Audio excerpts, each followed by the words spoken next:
I don't like to blow my own trumpet, but I could if I wanted to. Anyway,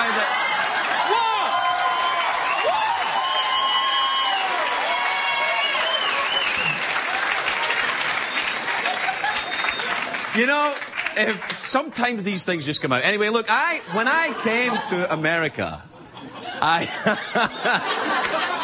listen, I'm laughing because it's the first time I heard it. When I came to America, I took a pilgrimage. I moved to Los Angeles and I took a pilgrimage to Graceland. I took a road trip from LA. I drove right across the desert, right all the way down. I drove right out of the desert out to Palm Springs, which is just like LA, but it's 20 degrees hotter, and all the women and men are all, you know, people. That's what they call them. All the people are about 40 years older. But it's all the same thing. Oh, yes, girlfriend, you know. And you can buy all this crap on the way out, you know, dream catchers. I tried. I never caught a damn thing. Anyway, took me 4 days to get there, to get to Memphis driving from LA. And on the way, I'm listening to Elvis the whole way, driving through America. It's fantastic. And sometimes I changed hands. But and I drove. You got to pace yourself, you know.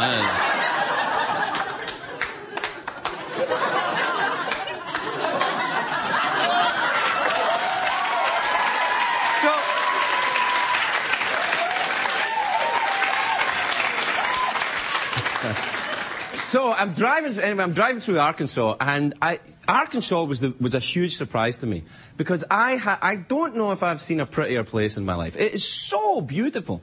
I'd expected, you know, this hard scrabble wasteland with, you know, guys playing banjos with their teeth and everything. Although that would actually be pretty cool. If you could play a banjo with your teeth, I'd pay to see that. That'd be like Cirque du Soleil or something. Anyway, I'm driving through Arkansas, and it's beautiful. And I have this rule when I'm going on a road trip, is that if I need to stop for gas or anything, or, you know, have to go to the bathroom, it's got to be 5 minutes off the freeway. I really recommend that. You've got to go drive for 5 minutes off the freeway. That way you see the country, instead of just everything on the freeway. And I go to this place in the Ozark Mountains. I thought, this is proof that this is the greatest country on earth. I found this store in the Ozarks where you can buy, all in the same store, a bottle of whiskey, a shotgun, fireworks, and live bait. All in the same store. One-stop shopping. Isn't that unbelievable? I love that. And it was drive-through. You could drive through, get it all, get it in the car. Isn't that fantastic? Oh, man. And I tasted catfish for the first time in the Ozarks, which I don't care what they look like. They're very tasty, but they look very ugly.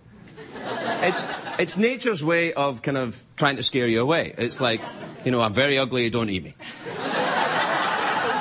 You can put in your own joke there. I don't have to put in it.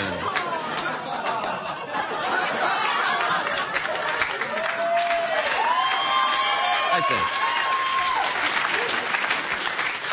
Memphis, though, Memphis was, and is a great city, and it was my first introduction to the South. I stayed at a place called the Peabody Hotel, which I don't know if you know anything about it. If you ever go to Memphis, you must stay there. It's sensational. They have this every day about 11 o'clock. They have a little parade of ducks, little quacky ducks, come across and drink from the drinking fountain in the hotel. Isn't that lovely? I like that. I'm used to staying in a hotel where rats come and go as they please. It's little ducks. And I go on the tour of Graceland. I'll get to the point. I get to Graceland to see the museum of Elvis's life. And I get there, and it's not a museum at all, Graceland. It's like a guy's house. It really is. It's kind of a strange guy's house, but well, come on. Elvis was a white, straight man living in the South. He wasn't into interior design. It wasn't his thing. You know, but he was... If you think Elvis's house is cheesy, if you've ever been there, you should see my parents' house, by the way. It's not... It's a monument to bad taste. Underneath, they've got a coffee table in my parents' house, which is, it's got glass on the top and then battered metal underneath of horses galloping. It sounds better than it is. Trust me, it is. Anyway, I got into Graceland and I looked around it and it was fantastic. They've got a room with all of Elvis's costumes in it, and they've all been tailored for the skinny Elvis. Which I kind of like, in a way. Do you know what I mean? It's like, yeah, what the hell? I mean, we know what happened. But you know, it was... Because you remember what Elvis ate towards the end, you know, or what got him to the end. He had the peanut butter banana sandwich with bacon on it, all fried up, and honey, and it was... no, I got the recipe for this thing, I tried it. It is sensational. When you taste this thing, you can feel yourself getting fatter. It starts to tingle. It is the tasty equivalent of uranium-239. All the Earth's energy in a sandwich. You can run Memphis off of this bun, right here. And actually, and a slight note of bad taste, it's true. And a slight note of bad taste at Graceland, I don't know if you have ever been there, you can buy the Elvis cookbook. Now, I'm a huge Elvis fan, but I think that's pushing it a little bit. And Elvis had TV room, where he had a room full of TVs. This is before, you know, you all the TiVos and the Beedly Beats. The room full of not TiVos, TVs, not DVDs or CDs, TV. I know the stories about how if a show came on he didn't like, he just shoot the TV. Just shoot the TV. And this was before Joey was on. He was way ahead of his time, this guy. Back. Oh, yeah, you like it. Come on. Every Thursday night, the sound of TVs being shot all over America. Anyway, could Elvis have been saved, you know, from what happened to him? I actually think so. I think if it was, you know, if it was now, there would have been some kind of intervention, I think, a trip to rehab or something, a tearful confession on Dr. Phil. It would have happened, you know.